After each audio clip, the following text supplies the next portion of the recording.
Well, okay, I've been researching ancestral diets and evolutionary diets and what humans are supposed to eat.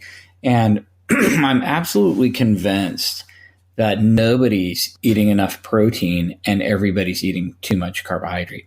So if you look at estimations of worldwide hunter-gatherer diets, everybody's eating 20 to 35% protein. But if you look at the average protein intake on the planet at the moment, it's down at around 14 or 15%.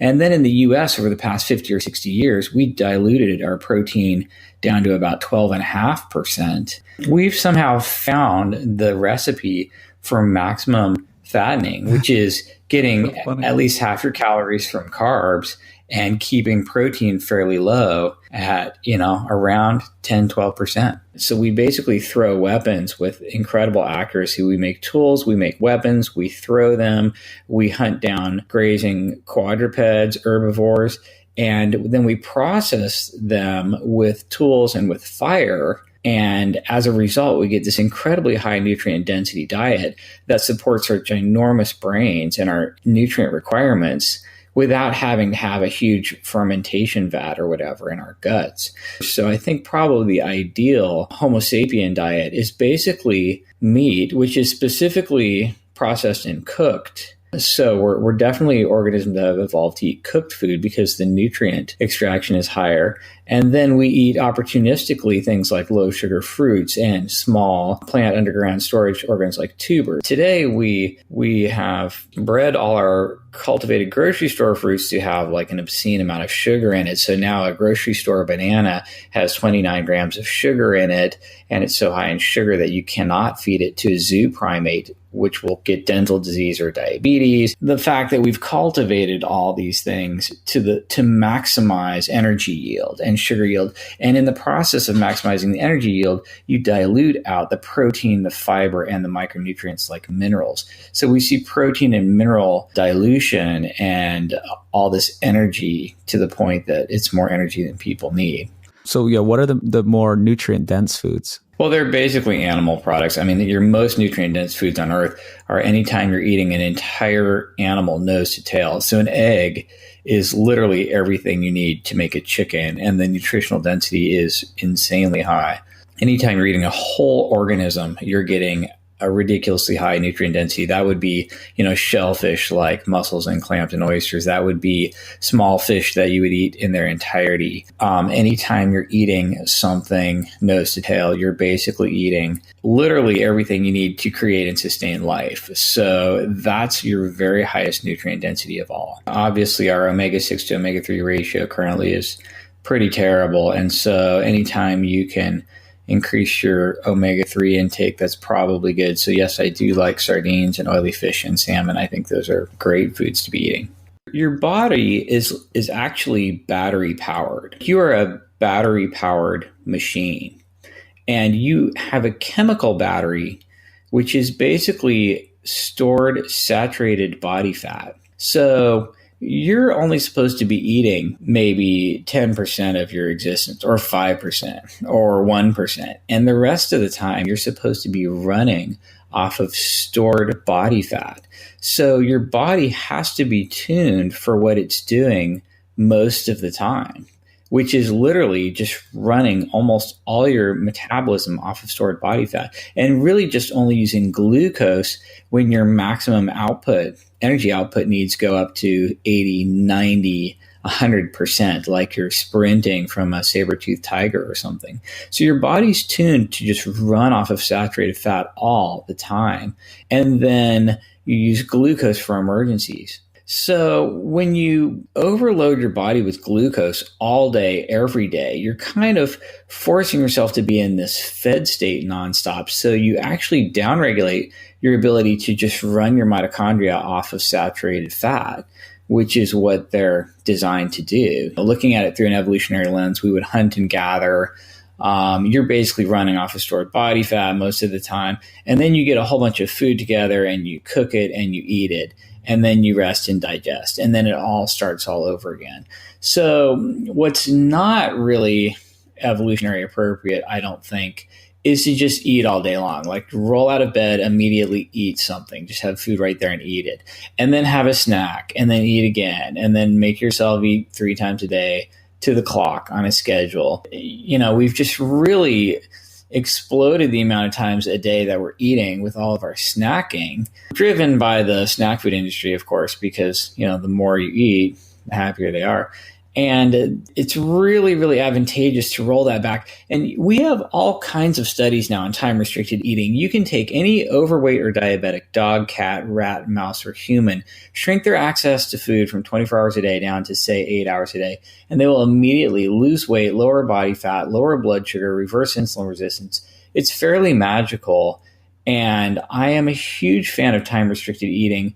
I personally do a 16-8 every day, this sort of lean gains protocol where I skip breakfast and then just eat lunch and dinner in an 8-hour window. And I think that's a really great hack for a lot of people. If you're lean and you're healthy and you have plenty of headroom in your adipocytes and you're mostly running off of fat, so you're pretty good at doing that and you're really in touch with hunger and satiety, I think that people can get away with these cheats, especially if they're doing some intermittent fasting to deplete liver glycogen, doing a lot of exercise to turn over muscle glycogen. Insulin is basically just signaling the fed state. And I think the secret there is to keep it pulsatile. You just don't want high insulin all the time. You really don't want to eat a handful of Skittles every 2 minutes for 24 hours. It's probably bad. With eating fat and protein rich foods instead of carbs, they have a higher satiety factor. So you tend to be full, right? I feel like that's a huge thing that people don't really understand. Protein is the most satiating macronutrient,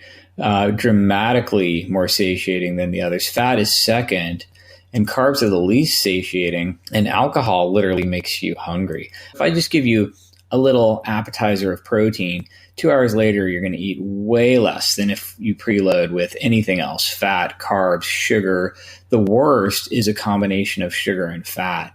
You eat a mixed sugar and fat preload, and you're going to really eat a ton downstream from that. Protein-sparing modified fast is basically eating protein and some micronutrients and keeping the energy as low as possible. And the idea is you eat the protein and micronutrients to support your lean mass and all your other functions that require micronutrients. But you keep any energy, carbs or fat, as low as possible. So you have to run your whole metabolism off of stored body fat. This is very painful and it's not fun, but you will lose a ton of weight very rapidly. It's probably the single best way to lose weight rapidly and safely. We do it with bariatric patients all the time.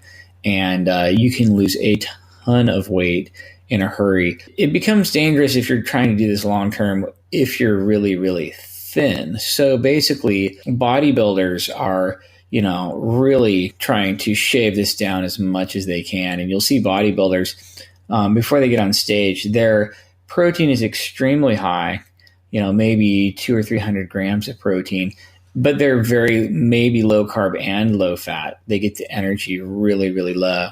And this is painful and it's not fun. And your body does not like you drawing down your fat reserves this rapidly and this much. So it's usually something that people can only do maybe a week at a time before they have to do some sort of fat or carb refeed a little bit, you know what I mean? And you can't do that indefinitely if you're very lean. And the important thing to know is this protein to energy concept is infinitely scalable and anyone can use it to progress their diet. Like you could just look at the diet you've got and somewhere in there up the protein and micronutrients, mostly minerals, and decrease some sort of luxury energy calories like carbs or fats that you might not necessarily need. And you could probably change your body composition and improve it. So you wouldn't have to necessarily get extreme about it.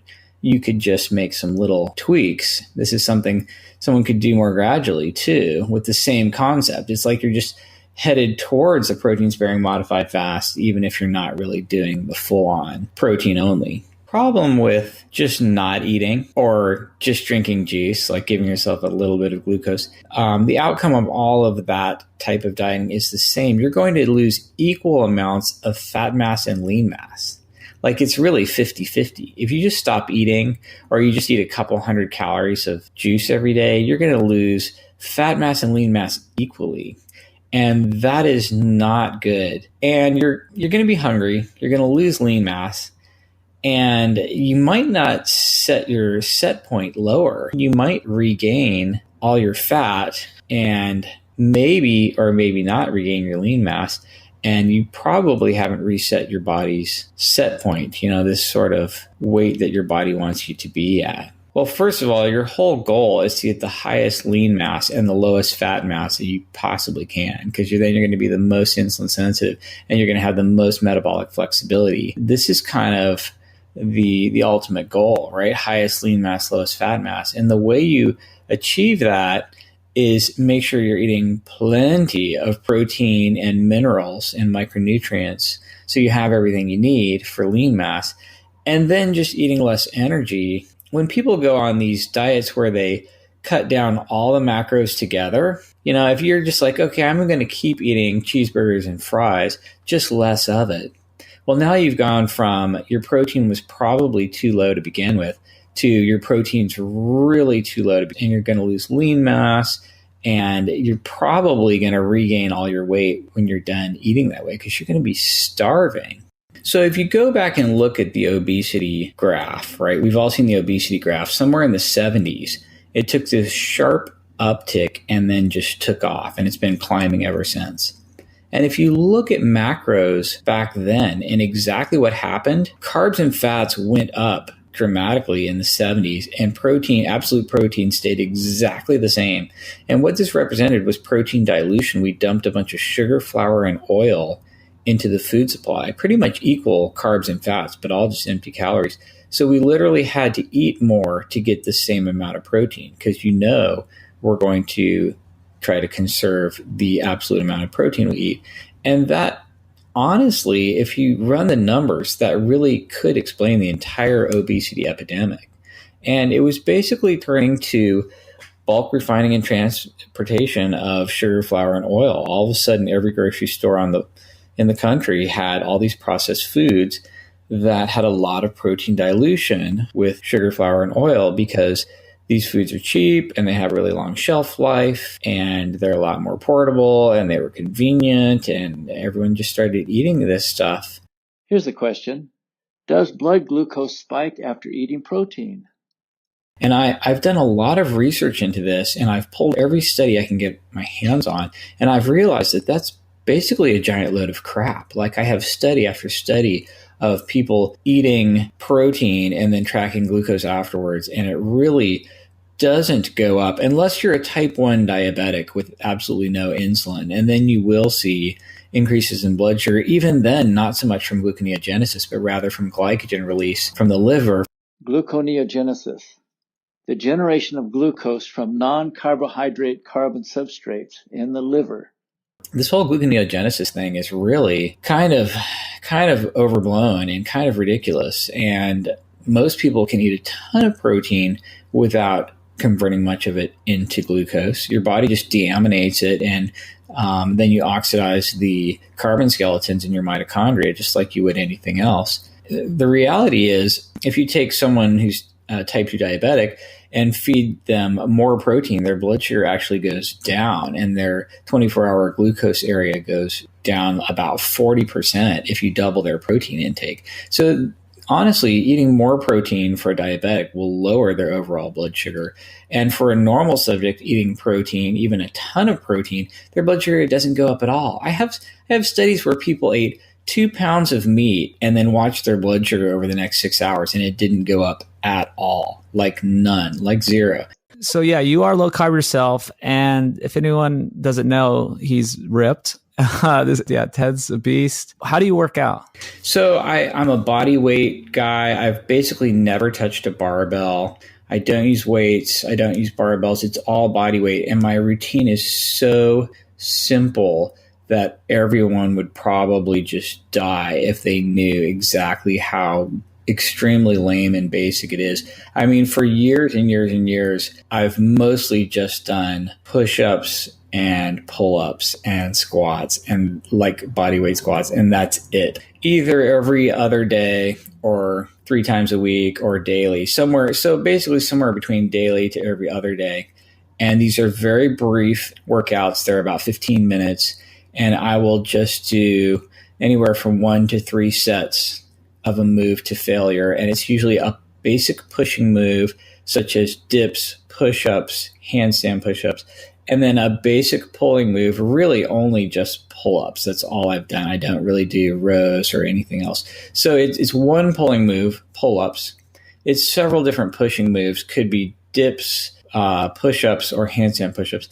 And then it's really just lunges or pistol squats for the legs, single leg exercises. And I do these to failure. And the secret is just consistency and intensity. So the workout's super brief, but I just go all the way to failure and beyond. I really try to signal to the muscle that it's just inadequate the way it is. And then I just do that over, every day, every other day, somewhere in there, just for years. And you can really, really get to where you want to be with this ultra simple program. You know what I mean? I'm not doing any periodization or muscle confusion or using equipment or paying for gyms. I mean, it's so damn simple. I mean, it's so basic. It's just embarrassing. If you're doing submaximal stuff, your muscle is never going to improve, right? If you just decided, okay, I'm going to walk for 6 hours a day, every day for the rest of my life, you'll never add muscle. You'll never get stronger. You'll never get better. You know what I mean? You'll get more efficient at walking, and that's it. But if you just sprint as hard as you can for 30 seconds every day, and you go to absolute failure where you're like, I'm sprinting for my life here. Wow. Well, you send this huge message to your muscle that it's completely inadequate the way it is. And if it doesn't allow you to sprint faster next time, you're literally going to die. Once you send this signal to your muscle over the next few days, you actually gain muscle. You literally get more muscle mitochondria, and you get more sarcoplasma, and you literally add muscle after doing this. And the next time you sprint, you are literally slightly stronger and faster and better. And that's the secret of high intensity training. You're telling your body it has to be better. You're making it improve because of this huge demand you put on it. It's really like energy output demand. You demand this huge energy output from your muscles. And your muscle, it's like your cell phone battery. And if you drained it all the way down, and your cell phone said, wow, I really didn't like that feeling. Next time I'm going to give this guy 5 or 10% more battery power. That's kind of what your muscle's doing. You know what I mean? It's trying to keep you alive, and it's trying to keep up with the demand you're putting on it.